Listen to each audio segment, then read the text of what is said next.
Čak i ako ne voliš da provodiš vreme u prirodi, nikad ne znaš šta ti život donosi, a preživljavanje je jedan od osnovnih ljudskih instinkata. Zato bi bilo dobro da ga negujemo. I ne mislim na preživljavanje od plate do plate, to u Srbiji negujemo dovoljno, već na ono pravo preživljavanje u prirodi. Ovo je part 25, 30 stvari koje sam učio u 30 godina, objašnjenih u 30 sekundi.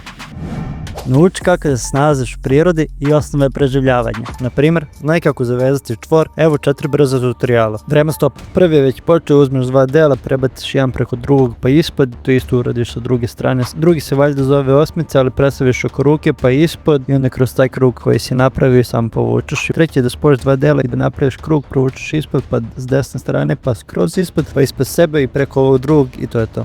Poslednji je da možeš da prilagodiš veličinu, dakle napraviš krug, ideš okolo 2 puta, pa onda s poljne strane napraviš jedan čvorić i možda podržaš više, ideš gore, ideš dole i to je to. Ili znaj kako zapaliti vatru, ja volim da nackam potpalu, pa onda gradim ovako kućicu, stavim unutra papir ili šta god imam, zapalim to. Također znaj kako se snalaziti bez kompasa, na primjer preko sunca i sata. Evo ovdje slikovni prikaz i tekst, pa ćete skonditi, a svi se sećamo i mahovini iz škole. Imaš još milion načina kako možda uradiš ove 3 stvari, a bilo bi dobro da znaš kako postaviti šator, kako da pronađeš, prečistiš vodu, prva pomoć u prirodi, da budeš dobar s orijentacijom i tako dalje.